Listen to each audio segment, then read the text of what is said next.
Assalamualaikum warahmatullahi wabarakatuh. Halo pemirsa, selamat datang di channel YouTube Unida Malang.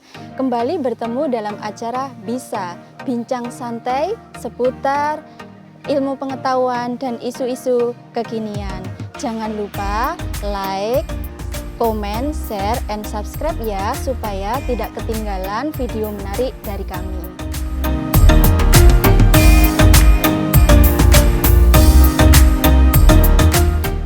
Tema bincang santai kita kali ini yaitu pemilihan kepala daerah, problem dan solusinya. Kehidupan demokrasi membuka peluang bagi setiap orang yang mau dan mampu terlibat dalam kehidupan politik praktis, terutama mencalonkan diri sebagai wakil rakyat dari tingkat daerah, provinsi, bahkan pusat. Hal ini sejalan dengan kehidupan berbangsa dan bernegara yang menganut prinsip kedaulatan rakyat atau prinsip negara demokrasi.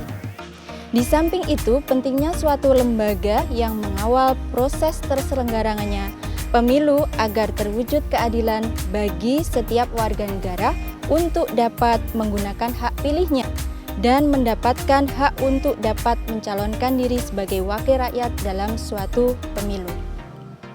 Kali ini kita kedatangan tamu yang sangat spesial, yaitu Bapak Dr. Himawan Estubagio SHMH. Beliau adalah Kepala Dinas Tenaga Kerja dan Transmigrasi Jawa Timur dan sekaligus sebagai dosen di Fakultas Hukum Universitas Wisnuwardana Malang.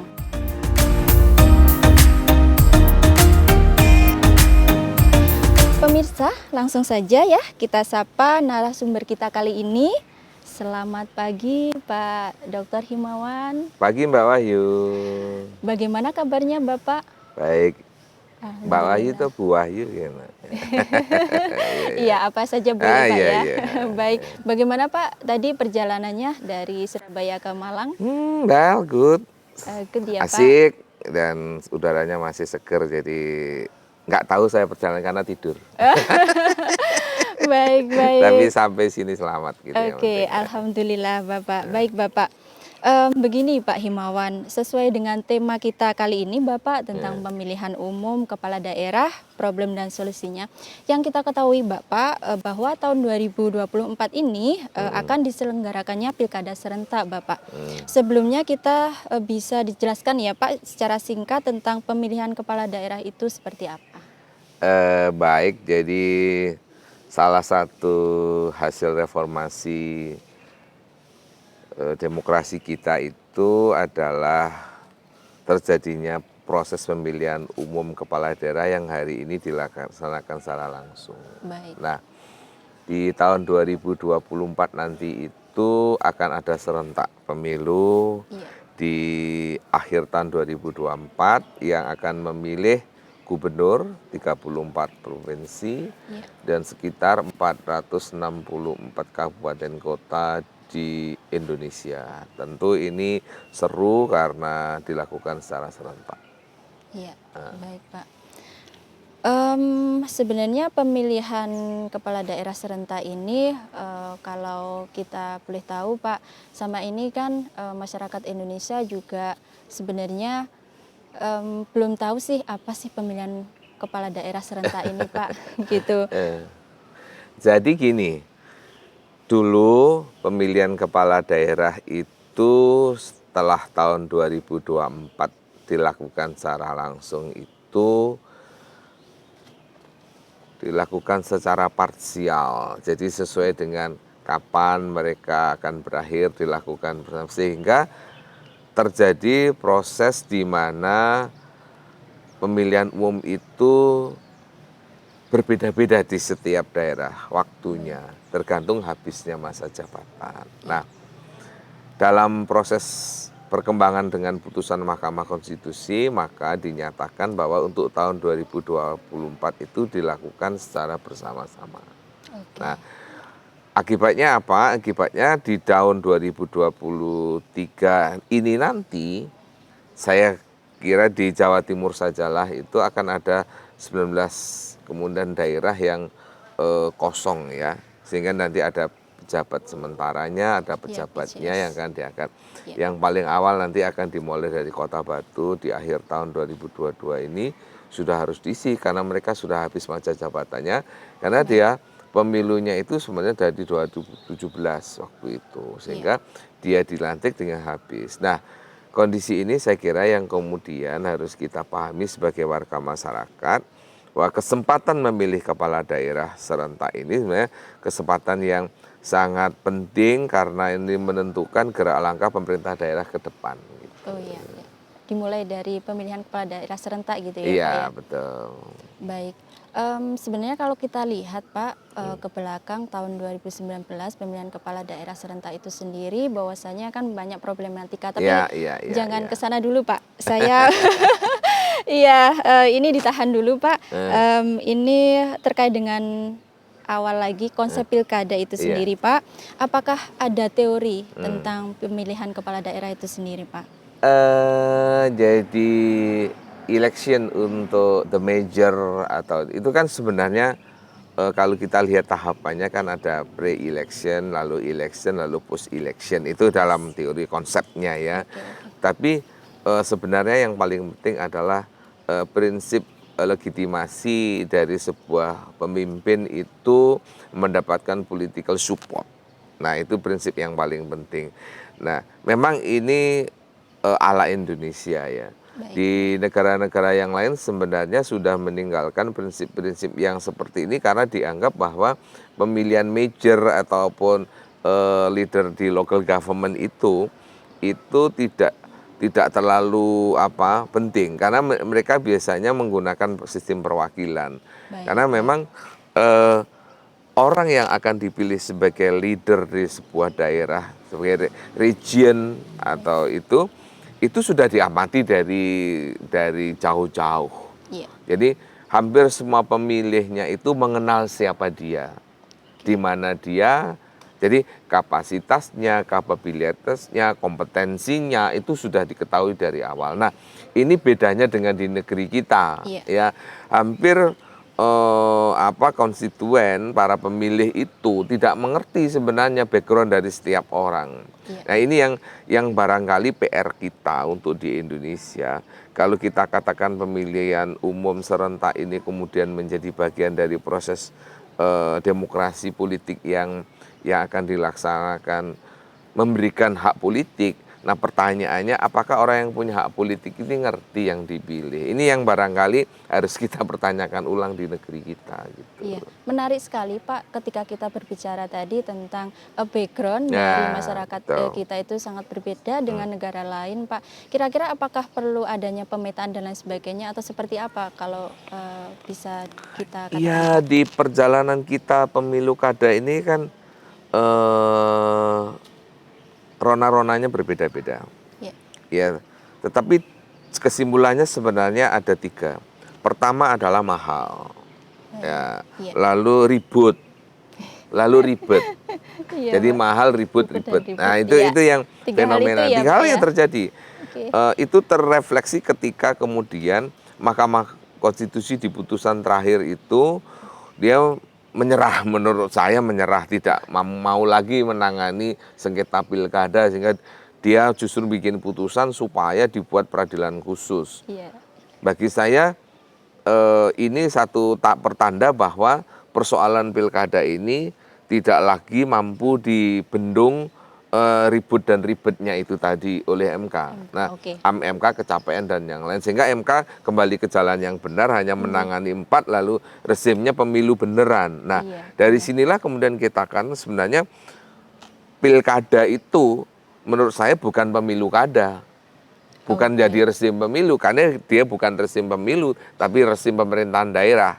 Oke. Demikian juga basis regulasinya kan kalau pemilu berkaitan dengan pemilihan umum, legislatif dan presiden. Presiden, ya. Tapi kalau pilkada ini berbasisnya adalah pasal 18 Undang-Undang Dasar 45. Jadi ini harus ya kitohnya harus kita pisah ya Pisah, sekarang ya. Ini barangkali para pemirsa dan pendengar ini harus kemudian juga ikut mengkritisi persoalan-persoalan ini. Iya, Karena baik. MK sudah membuat putusan yang jelas sekarang ini gitu. Baik. Nah, PR-nya jadi panjang. PR-nya Iya. jadi panjang adalah bagaimana kemudian pemilu gubernur, pemilu bupati, wali kota itu ada lembaga yang kemudian menjadi judicial political decision kaitannya dengan proses ya pre lalu election lalu postnya itu. Nah, akankah ini akan menjadi satu politik hukum baru atau menjadi satu atau masih terpisah, ini soal yang kedepan harus kita pikirkan, dan itu dalam putusan MK tahun 2024 harus sudah ada. Gitu. Baik, Pak. Oke, ini Pak, kalau boleh kita flashback ke Ya. belakang, bahwasanya historis pilkada itu seperti Oh. apa, Pak? Ya, kalau pemilihan kepala daerah ini kan apa ya, up and down dan Oke. sejarahnya kan panjang. Iya. Kita ini kan merdeka tahun 1945, itu undang-undang pemerintahnya banyak sekali yang sudah kita Iya, yang mengatur penyelenggaraan pemerintahan daerah sekaligus pengisian kepala daerah dari Undang-Undang 145, 2248 ya, lalu 257, lalu 1865, lalu 574, 2299, lalu 32 2004, lalu 23 2014. Ini kalau jalannya panjang. Nah, Iya. kita ambil yang masa Orde Baru lah. Baik. Ketika kita mulai belajar pengisian. Nah, dulu kan kepala daerah itu dilakukan pemilihan oleh DPRD, dinominasikan 3 orang, Iya. lalu diserahkan pemerintah pusat yang menetapkan. Nah, Iya. ini di undang masa 574. Nah, dianggap bahwa kepala daerah kemudian adalah boneka dari pemerintah pusat. Iya, pada Itu masa Orde baru ya, Pak, ya Undang-Undang 574. Nah, Oke. begitu reformasi, sekali lagi Republik kita ini selalu reaktif dengan kondisi existing. Yes. Karena existing dianggap tidak demokratis, lantas kalau demokratis itu pilihannya DPRD. Nah, diserahkan itu ke DPRD di Undang-Undang 2299, Mbak Wahyu. Jadi Iya. dalam kondisi itu ternyata implementasinya tidak seindah warna Iya, aslinya. Karena kemudian Iya. di situ ada ditengarai ada transaksi, lalu kemudian posisi kepala daerah menjadi subsidiary dari DPRD dan yang lain. Nah, belakangan kemudian diubah, lalu pemilihannya dengan pemilihan langsung, lalu di tahun 2024 dimulai pemilihan langsung waktu Iya. itu. Tetapi pemilihan langsung yang masih lokal-lokal begitu. Iya. Kemudian dalam perjalanan menjadi putusannya menjadi yang saya katakan tadi harus serentak dan yang lain karena ditetapkan sebagai rezim pemilu. Nah, ini yang barangkali menurut saya MK juga andil Iya. membuat kondisi ini juga berubah-ubah juga. Jadi sehingga undang-undangnya lalu ada undang-undang pilkada sendiri. Ya, ini kondisi kita. Inilah yang harus jadi perenungan para pemikir tata negara hari ini. Statement kita kan menjadi apakah kemudian kita tetap mempertahankan pemilihan kepala daerah itu dalam bentuk pemilihan langsung yang seperti ini kan gitu. Iya. Ya, ini juga kita belum tahu nasib ke depan. Iya, Itu kan benar. flashback yang bisa kita lihat dari Iya. praktek ketatanegaraan mengenai pemilihan kepala daerah. Baik, baik, Pak. Ternyata cukup panjang sekali ya, Oh, Pak? panjang. Iya, Betul. ketika kita flashback histori dari pemilihan kepala daerah itu sendiri, Pak. Menarik sebenarnya Pak Himawan, bahwasanya kita memaknai ya, Pak, makna demokratis Iya. itu ada yang pemilihan secara langsung, Ah, ada iya, yang iya, perwakilan iya. itu, Pak. Apakah hal ini sama? Apakah nanti kalau kita lihat dalam perspektif negara hukum Iya, yang iya. demokratis itu tidak mencederai demokrasi itu sendiri ketika ini berbicara tentang pemilihan kepala daerah yang dipilih oleh DPRD misalnya Iya. seperti itu, Bapak. Kan kita ini belajar demokrasi ini kan sebenarnya dari Rousseau ya. Yes. Ya, lalu kita bicara mengenai apa konsep-konsep pemerintahan demokratis. Baik. Jadi prinsip demokrasi itu kan negara harus menjamin liberty, lalu fraternity, lalu tapi jangan lupa yang paling akhir juga kesejahteraan. Itu. Iya, itu yang sangat penting ya, Pak ya. Iya, jadi ada kebebasan, lalu ada persaudaraan, tetapi juga harus ada kesejahteraan. Ini Iya. yang ya orang suka lupa. Seolah-olah kalau sudah demokrasi itu tujuan utama, tidak.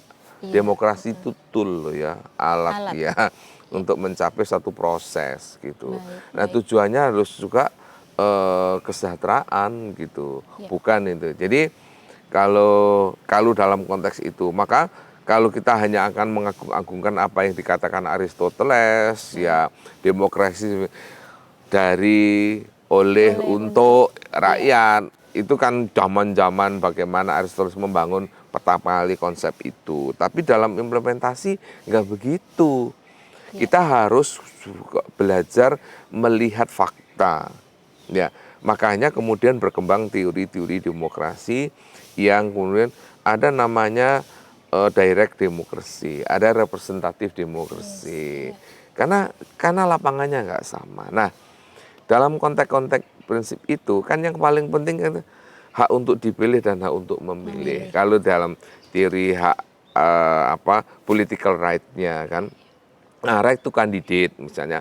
Right to candidate aja juga berbeda-beda. Misalnya Iya. dalam perkembangan dulu di pemilu kepala daerah ya, Iya. itu right to candidate itu hanya diberikan kepada partai politik. Lalu ada orang menggugat ke MK. Kenapa harus partai politik yang punya hak untuk mencalonkan? Personally saya sebagai warga negara, kalau saya dianggap capable boleh mencalonkan. Ya, Lalu boleh. ada putusan Mahkamah Konstitusi Konstitusi. yang memberi hak perseorangan, bukan calon independen. Nggak ada orang independen itu nggak ada, tapi calon perseorangan itu. Jadi kalau kita bicara mengenai apakah demokrasi itu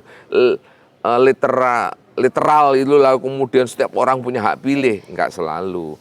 Bisa saja ini diwakilkan. Lalu representatif. Nah, sehingga kita sama. Kita menyebutkan DPR itu Dewan Perwakilan Rakyat. Representatif organ. Iya. Ya, sebagai mewakili apa sebenarnya? DPRD mewakili kepentingan rakyat untuk bicara anggaran, kepentingan rakyat untuk kemudian melakukan pengawasan kepada penyelenggaraan pemerintahan. Jadi menurut saya kalau kita bisa menyadari secara jernih persoalan pemilihan kepala daerah yang hanya akan menentukan satu pasang saja, kenapa kemudian kita tidak memikirkan cara-cara yang kemudian lebih bijak daripada ribut Ribut, itu ya. ya, itu ya. Itu. Baik, Pak. Begini, Pak. Lalu bagaimana konstitusi itu meramu pilkada dan bagaimana undang-undang itu merumuskan? Gimana? Iya. Ini kan perjalanan pasal 18 itu dulu tidak bicara mengenai election. Oke. Ya, tidak. Ya. Lalu pasal 18 ayat 4 itu mengatakan ya wilayah negara ini dibagi menjadi wilayah-wilayah kecil yang di situ kalau provinsi ada gubernur, kabupaten kota ada bupati wali kota dipilih secara demokratis. Itu state-nya sudah jelas kok. Ya. Oke. Itu sebabnya pemilihan apapun yang dilakukan oleh bangsa kita, apakah secara langsung, apakah secara tidak langsung, harus tegas kita katakan tidak bertentangan dengan pasal 18. Oke. Karena pasal 18 itu hanya mengatakan pemilihan secara demokratis. Nah, seperti yang saya nyatakan tadi, Iya. demokratis itu artinya adalah ada proses yang tidak ditetapkan. Baik. Nah, jadi yang tidak boleh hanya bahwa kepala daerah tidak boleh ditetapkan, tapi harus ada proses pemilihan. Apakah pemilihannya direct atau indirect? Ya, itu soal lain. Yang tidak boleh adalah gubernur ditetapkan oleh pemerintah pusat, bupati wali kota diperintahkan oleh gubernur misalnya, itu yang nggak boleh. Tetapi ketika dipilih oleh DPRD kabupaten kota, dipilih oleh DPRD provinsi, maka itu memenuhi makna dari pasal 18 ayat 4 itu. Gitu. Oh, baik. Ya. Iya, oke, Pak. Sepertinya tidak akan ada habisnya, Pak, jika berbicara tentang pilkada ini ya, Pak Hermawan ya. Baik, implementasi pilkada saat ini itu seperti apa ya, Pak ya? Mbak Wahyu mungkin membaca ya di berbagai media. Iya. Ada persoalan, ada 3 hal persoalan penting pilkada. Satu adalah persoalan kapasitas daerah itu. Baik. Kapasitas daerah itu berkaitan dengan kapasitas budgeting, Mbak. Iya, Jadi anggaran ya Pak.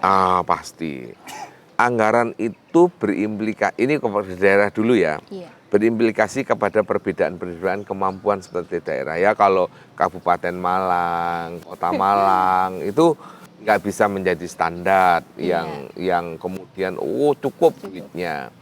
Tapi kalau kita tahu daerah otonom di negeri kita ini kan bermacam-macam. iya, Ada daerah otonom yang pada dasarnya hanya hidup dari DAU, iya, ya, dana alokasi umum.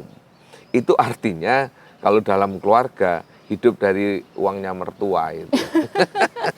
Jadi ibaratnya seperti itu ya Pak. belum bisa mengusahakan dan mencukupkan dari keringatnya Sendiri, sendiri. Artinya APBD-nya sangat rendah. Iya. Ini kapasitas budget, nah finansialnya ya, ini problem pertama. Nah, Ya, benar. dalam kategori ini barangkali ini yang harus dipikirkan kemudian, apakah daerah-daerah yang kemudian tidak mampu membiayai pilkada langsung yang budgetnya besar itu akan dipaksakan tetap pilkada langsung. Iya. Ini yang pertama yang harus kita pikirkan. Iya, baik. Yang kedua adalah kapasitas masyarakatnya, sosiologisnya, yang knowledge-nya, pendidikannya itu belum ngerti sebenarnya pemilu ki opo toh sakjane, nyoblos gitu. Lalu memilihnya juga nggak ngerti who's the leader, who's the candidate, nggak tahu dia. Ya dia nggak peduli lah artinya dengan pemilu, mau siapa jadi kepala daerah, mau siapa jadi kepala daerah, dia emang gue pikirin yang penting saya kerja. Iya, Nah, benar, itu bisa dilihat juga kemudian partisipasi politik, lalu harus disurvei. Sakjane sama nek milih pun kalau terserah mama. Nah, misalnya seperti itu. Ini namanya kapasitas political knowledge dan political participation. Ini yang kedua. Ini juga harus dipikirkan. Dan bagi daerah-daerah yang kemudian masyarakatnya masih tidak peduli, tidak, buat apa kemudian melaksanakan pilkada langsung. Nah, yang ketiga adalah soal-soal kultural. Yang sebenarnya nilai dasar daerah itu tidak pernah bersentuhan dengan apa yang disebut demokrasi langsung begitu ya. Baik, berarti ini kultural ini sangat berpengaruh juga Sangat. ya Pak? Dan karena apa? Karena kemudian ketika ada kandidat yang salah, ini bisa bunuh-bunuhan ini. Oh iya. Ya, di beberapa wilayah negara kita masih ada yang seperti itu. Bahkan tidak bisa menerima calon orang lain misalnya ya, atau berbeda suku dan yang lain, itu terjadi. Nah, kalau penjenengan tadi tanya, refleksnya seperti apa? Ya mari kita duduk dan merenungkan bersama. Kalau begitu, kita harus punya mapping yang jelas. Sebenarnya pilkada langsung ini tepat untuk daerah mana yang kemudian punya kemampuan finansial. Let's say misalnya provinsi sekarang. Provinsi aja juga sekarang harus nabung 300 M tahun ini. Tahun depan 300 M di APBD 2020. Di APBD 2024 itu harus 600 karena biaya pilgub hanya untuk memilih satu pasang yang kemudian jadi gubernur dan wakil 1,2 T. Wow, duitnya besar, fantastik. Iya. Jadi ini demokrasi mahal gitu loh Mbak. Iya, nah benar. ini kira-kira existing yang harus kita pikirkan dan menjadi perenungan kita bersama untuk merumuskan kembali apa iya pilihan yang tepat pilkada langsung ini harus terus dipertahankan gitu. Oke Pak, nah kan tadi ada beberapa hal ya Pak problematikanya, tadi ada budgeting, Ya. kemudian partisipasi dari masyarakat itu juga penting juga, kemudian ada lagi Kultural. kultur atau Ya, Mbak. budaya ya seperti itu Pak. Ini kan merupakan problematika Pak, solusinya kira-kira ada nggak Pak dari pandangan Bapak, kira-kira nanti ke depannya seperti apa ini Pak? Ya, kan pasal 18 sebenarnya memberi solusi yang bijak kepada kita. Oke. Mana yang mau dilaksanakan langsung, mana yang tidak langsung. Jadi ini yang disebut pilkada asimetris. Oh baik. Iya. Iya, Jadi iya.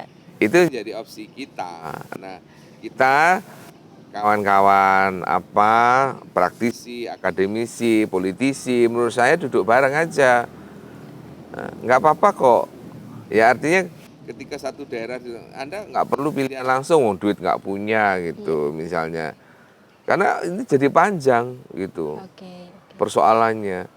Tapi juga ada, oh ini nggak cocok kulturalnya, ya kita duduk bareng, kita sepakati. Kan hukum itu kan kompromi tertinggi dari pilihan-pilihan yang kemudian diputuskan secara politik. Baik, Ya, iya. jadi political choice begitu sebagai public policy. Jadi menurut kalau bicarakan solusi, ya mari kita melakukan riset yang mendalam, lalu kita petakan mana-mana yang tadi, Iya, mana yang kategori nggak punya duit.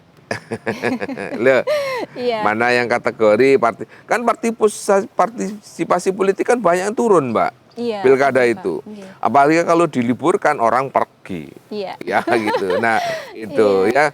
Lalu ada lagi problem apa? Kultur tadi. Nah, ya yang kemudian bertengkar atau kemudian berdarah-darah apa gitu. Nah, menurut saya ya mari kita riset mendalam, kita lihat lalu kita putuskan. Tetapi tanpa emosi ya. Tanpa kepentingan lah di situ. Mari kita lihat. Kepentingannya apa? Menjaga demokrasi, kelangsungan proses pemerintahan, lalu kesejahteraan. Nah, itu ya ini yang harus kita pikirkan gitu. Baik, tadi kan berbicara tentang pilkada asimetris, kayaknya ini para pemirsa ya, kalau kita berbicara panjang lebar ya Pak, tidak selesai ya Pak 1 jam ini ya. Harus masih banyak PR kita lah Mbak. Jadi Baik.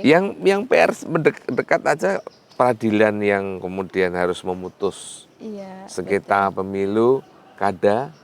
Ini belum ada loh sampai hari ini. iya, Tahun depan harus sudah. Nanti kalau bicara kewenangannya, lalu pengisian siapa hakimnya, lalu proses.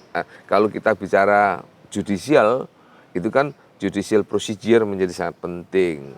Ya, lalu kalau bicara judicial procedure, hukum acara, lalu kalau bicara mengenai kepaniteraannya, proses pendaftarannya, masa persidangan, kemudian apa yang dipertimbangkan lalu panjang, Mbak. Iya. Ya memang ya itu pilihan kita gitu. Iya. Baik, untuk pemirsa dimanapun berada, nanti kita sambung lagi ya Oh Pak. iya, Ya, boleh. oke, terkait dengan pilkada asimetris Iya, tentunya. iya. Baik, baik Pak Himawan, tidak terasa ternyata kita dapat ilmu yang banyak sekali Oh dari iya, Bapak, betul. mulai dari tema ya konsep sampai pada problematika pilkada Iya. itu sendiri. Semoga ilmu yang disampaikan Pak Himawan dalam bincang santai kali ini dapat bermanfaat bagi kita semua dimanapun berada. Iya. Akhir kata Pak Himawan, terima kasih banyak atas waktunya Bapak. Semoga sehat selalu dan Sehat juga, mudah-mudahan acara kita ini terus berlangsung. Amin, Universitas Wisnuwardana banyak pemirsanya dan pasti ada momen-momen yang lebih keren ya Iya, nanti. Oke. baik. Dan bagi sahabat Unida, jangan lupa like, comment, share, and subscribe ya, agar tidak ketinggalan video menarik dari kami di channel YouTube Unida Malang. Selamat pagi, Assalamualaikum warahmatullahi wabarakatuh. Waalaikumsalam.